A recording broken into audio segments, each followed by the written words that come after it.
6 months of my life. 6 freaking months. That's how long I spent developing what my coworkers called Morgan's Miracle Algorithm, a data analysis system that could save our company literally millions in operational costs. And it took Victoria, my snake of a boss, exactly 45 minutes to steal it all during a boardroom presentation. Let me back up a bit. I'm Morgan, 29, and I worked, more on that epic twist later, as a data analyst at Tech Fusion, one of those glass and steel Manhattan skyline companies where everyone walks around with AirPods and Starbucks like their accessories that came with their MacBooks. I was always the quiet one, head down, crushing code, while others were networking at happy hours at the Standard. My mistake? I trusted the system. I trusted that good work would speak for itself. So when our CEO announced this company-wide initiative to cut operational costs, I saw my chance to shine. For months, I stayed late, ordered DoorDash to my desk, shout out to the Chipotle delivery guy who knew my order by heart, and built this algorithm that could predict supply chain disruptions before they happened. We're talking potential savings of millions, not just chump change. The day before the big presentation to the executive team, Victoria calls me into her office. Morgan, I need to review your presentation materials tonight. I sent her everything, slides, notes, the whole shebang. The next morning, I show up early, amped up on my third cold brew, ready to rock this presentation, and Victoria meets me at the elevator. Oh, there's been a change of plans, she says, not even looking up from her iPhone 14 Pro Max. The presentation format has changed. I'll be handling it now.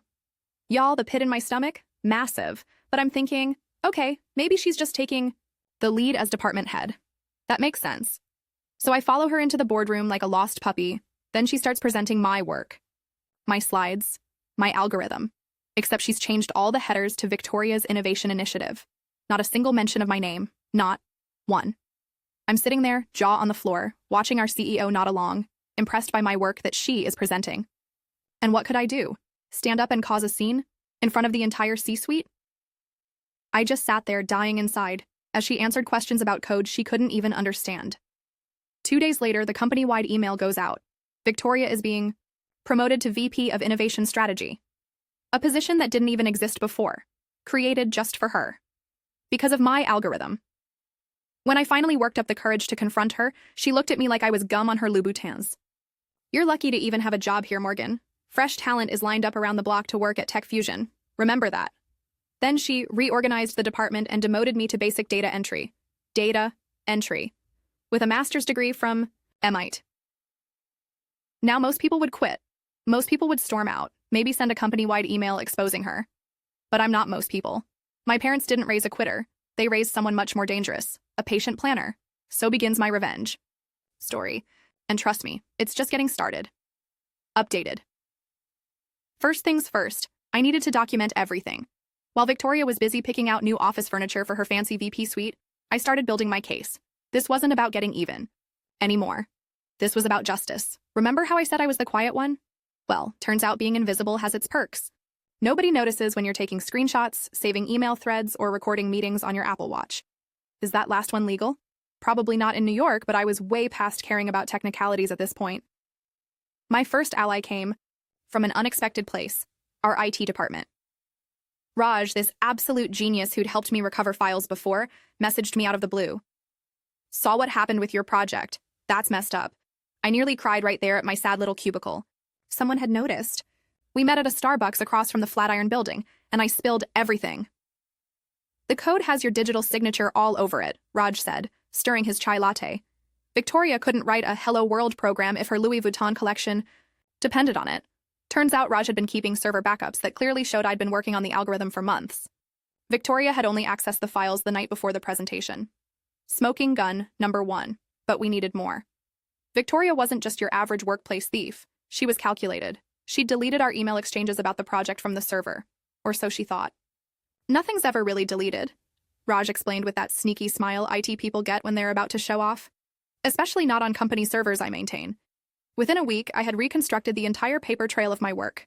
Every single email, including the ones where Victoria specifically asked me to take point on developing this cost-saving initiative and present findings to me before the executive meeting. But the real breakthrough came from Linda in accounting, of all places. We were in the break room and she mentioned how Victoria had pulled the same stunt with her budgeting spreadsheet last year. Wait, she's done this before? I nearly choked. On my Dunkin' coffee. Oh, honey, Victoria's made her whole career taking credit for other people's work. She did it to Mark in marketing, Priya in product development. It's her whole MO. This changed everything. It wasn't just about my algorithm anymore. It was about a pattern of behavior that had been hurting the entire company. And I wasn't her first victim. One by one, I reached out to Victoria's previous targets. Most were too afraid to speak up officially, but they provided details that matched perfectly with my situation.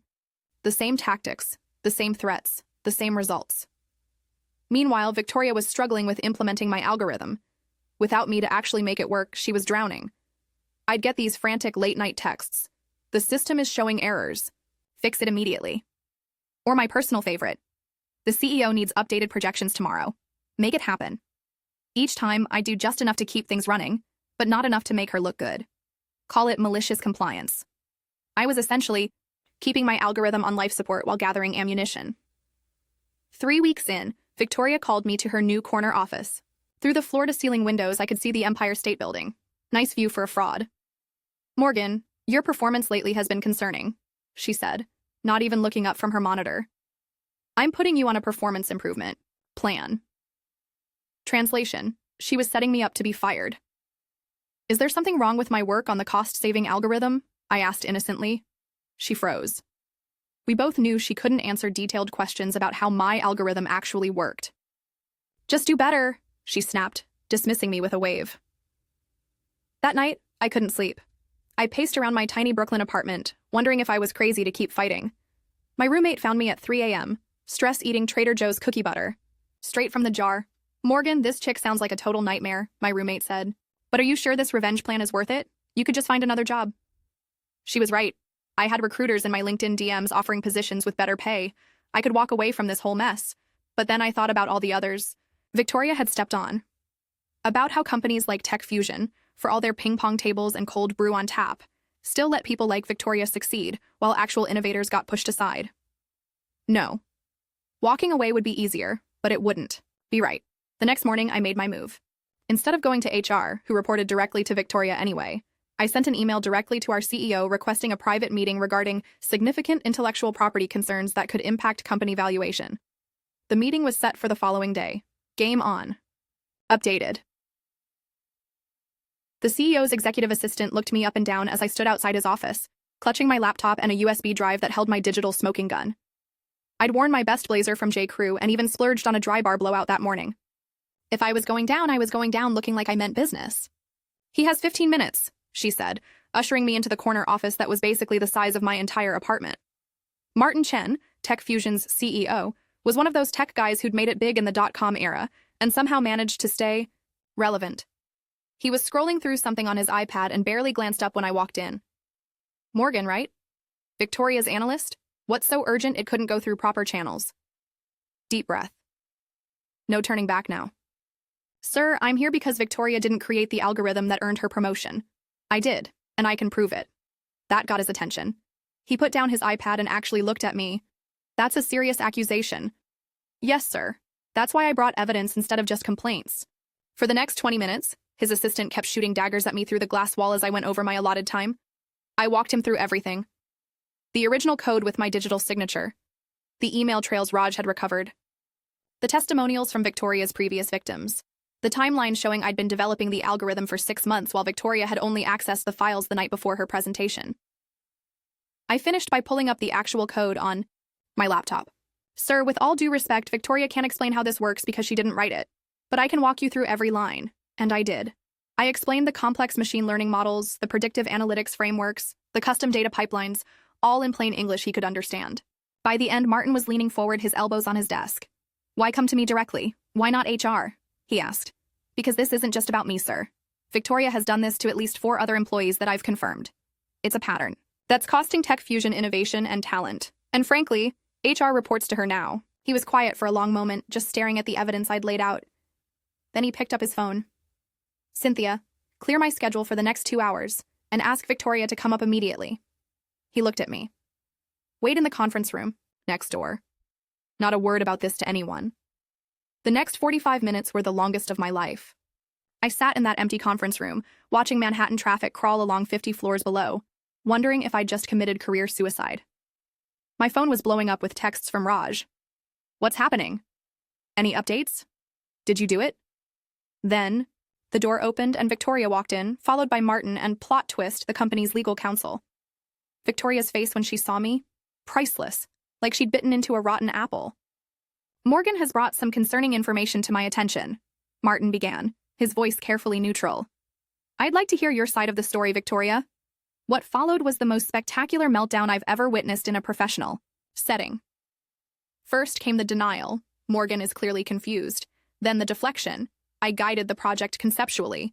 Then the anger. This is completely inappropriate and insubordinate. And finally, when Martin started asking specific, technical questions about how the algorithm actually worked, the desperation. I almost felt bad for her. Almost. The legal counsel mostly took notes, occasionally asking for clarification about timeline details or requesting to see specific pieces of evidence. It was clear they were assessing the company's exposure. After what felt like an eternity, Martin turned to Victoria. I need you to step outside while I speak with Morgan. The look she gave me could have frozen hell itself. But she left. Once the door closed, Martin sighed deeply. This is disappointing, to say the least. How many others did you say have experienced similar situations with Victoria? 4 that I've confirmed. Possibly more. The legal counsel cleared his throat. Mr. Chen, given the pattern of behavior and the documentation provided, I strongly recommend we take this seriously. There are potential IP ownership issues here, not to mention the impact on company culture and talent retention. Martin nodded, then looked at me directly. What do you want out of this, Morgan? I'd rehearsed this moment in my head 100 times, practicing cool, professional responses. But sitting there, faced with the actual question, I decided to just be honest. I want 3 things. First, I want my work recognized. I created that algorithm. Second, I want my position restored. I'm a data analyst, not a data entry clerk. And third, I took a deep breath. I want to make sure this never happens to anyone else at Tech Fusion. Martin studied me for a long moment. You could have just quit. Found another job. Why fight this battle?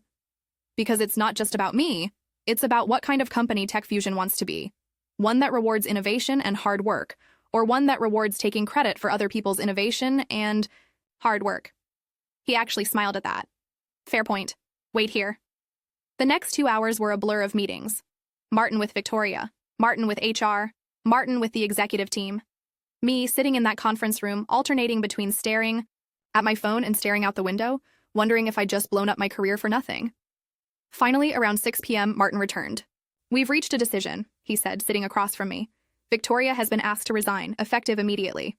My jaw literally dropped. I'd hoped for some justice, maybe a reprimand, but this was nuclear.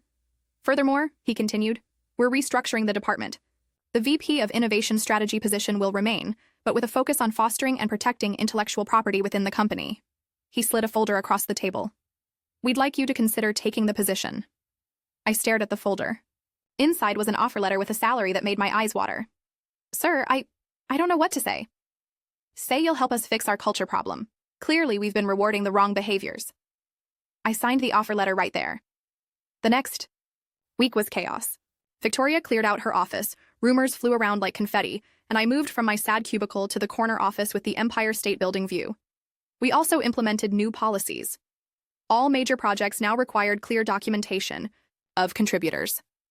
Intellectual property developed by employees was now subject to a profit-sharing model. A new anonymous reporting system that bypassed traditional management chains. The algorithm? It's now saving the company even more than my initial projections. We're implementing it across all departments, and I've applied for a patent with Tech Fusion as the assignee and myself as the inventor. But the best part?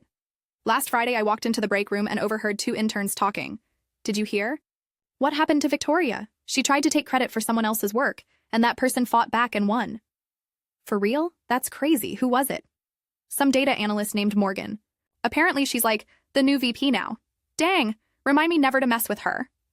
I smiled into my coffee cup. Damn right. Final update. It's been a year since the Victoria incident, as people around the office now call it.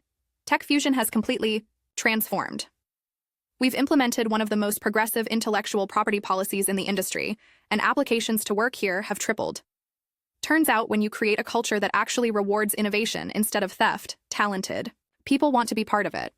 Who knew? As for me, I'm now the youngest senior vice president in company history. My algorithm has saved Tech Fusion $12.4 million in its first year of implementation, and we've licensed a version of it to 3 other companies. My name is on the patent, and yes, I get royalties. The Chipotle delivery guy now delivers to my corner office, and I can afford to tip him very, very well. Victoria? Word on the street is she struggled to find another position at her level. Apparently, when potential employers call for references, they get some pretty interesting feedback. Not from me, of course. I'm way too busy actually innovating to bother with revenge these days. The biggest change, though, I'm not the quiet one anymore. I mentor junior analysts, speak at conferences, and make sure everyone on my team gets credit for their work. We celebrate wins together, learn from failures together, and nobody, absolutely nobody, steals from anybody else. Sometimes I think about that moment in Victoria's office, when she told me I was lucky to even have a job here. She was right, just not in the way she meant. I am lucky. Lucky that I found the courage to fight back. Lucky that our CEO actually cared about doing the right thing. And lucky that I get to create the kind of workplace I always wished I had. So that's my story, folks. Remember, sometimes the best revenge isn't quitting in a blaze of glory. It's staying, fighting smart, and changing the whole damn game.